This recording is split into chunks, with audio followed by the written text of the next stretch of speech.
Here we have a circuit with two resistors in series. The power dissipated in a resistor of resistance RL is the current squared flowing through it times the resistance of the resistor. To find the current flowing in this circuit we use Ohm's law, V equals IR. V is actually 5 volts for this circuit.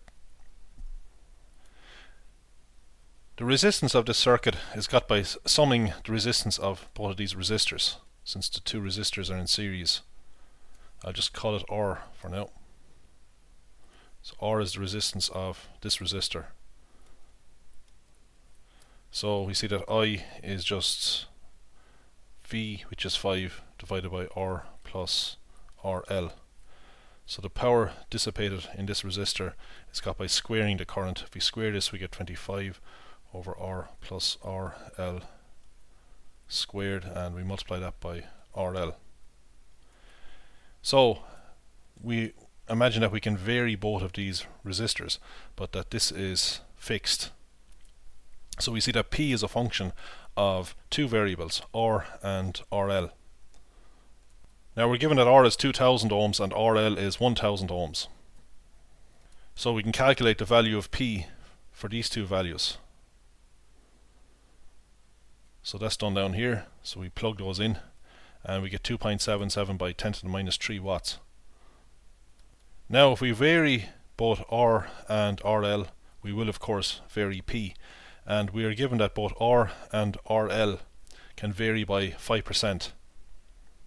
We know that if R changes by the amount delta R and if RL changes by the amount delta RL, then the approximate change in P, the power, is given by this expression here. So the smaller both of these are, then the smaller will the change in the power be. Let's look at the partial derivative of P with respect to R. So we pretend that RL is a constant. Now we see that R is in the denominator, but RL is a constant. We can actually rewrite this thing as 25 RL times R plus RL to the power of minus 2. Since the 25 RL is just a constant, we can just bring this up. Okay, so we want to differentiate this thing with respect to R. Now the 25 RL is a constant, so we leave that to one side and look at the derivative of this quantity here. We use the chain rule, bring down to minus 2, subtract 1 from the power to get minus 3, and then we differentiate what's inside the bracket with respect to R. Well, if we differentiate R with respect to R, we get 1. If we differentiate RL with respect to R, we get 0, because RL is treated as a constant. Now let's look at dP drL, this partial derivative. Now we're differentiating this with respect to RL, and RL appears above and below the line, so that suggests that we use the quotient rule. Now we treat R as just a constant this time.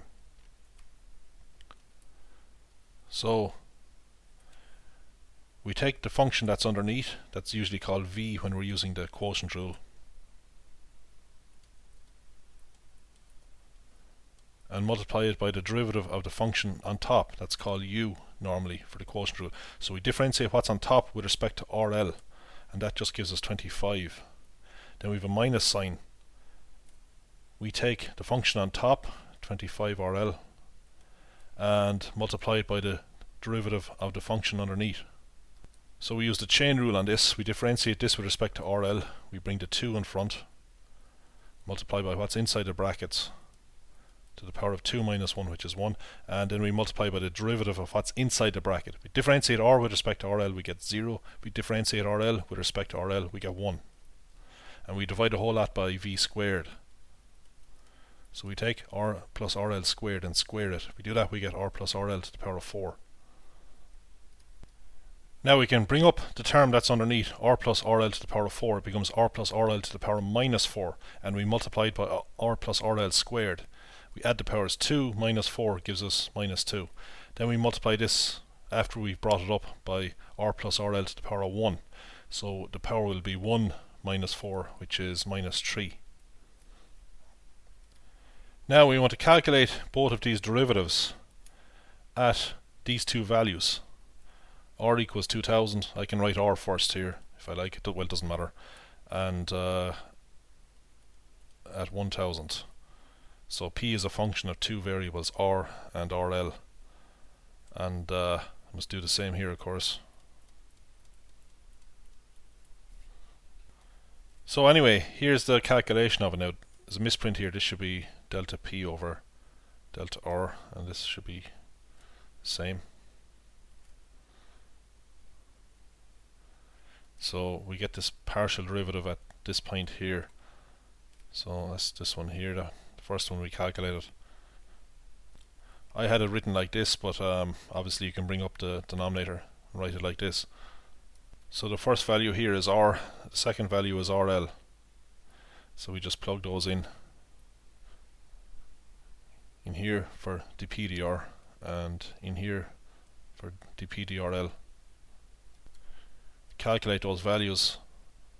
So we're going to get an estimate for the maximum change in the power given these values here at the point where R is 2000 and RL is 1000.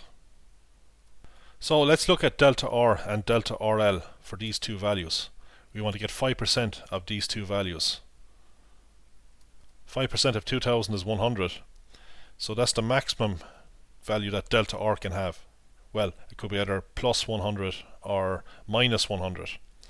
We just take the magnitude of that, plus 100. And then we get 5% of 1000, which is 50. So the magnitude of the maximum delta RL is plus 50.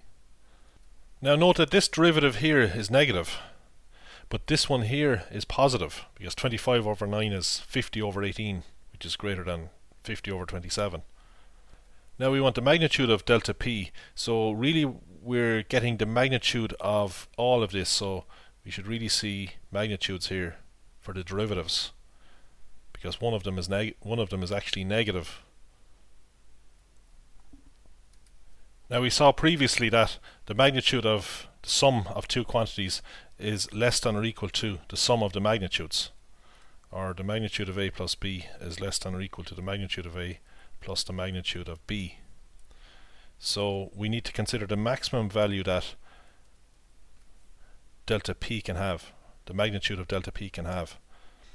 So we really need to work with this to get the maximum value, and that's going to be the magnitude of delta P delta R times the magnitude of delta R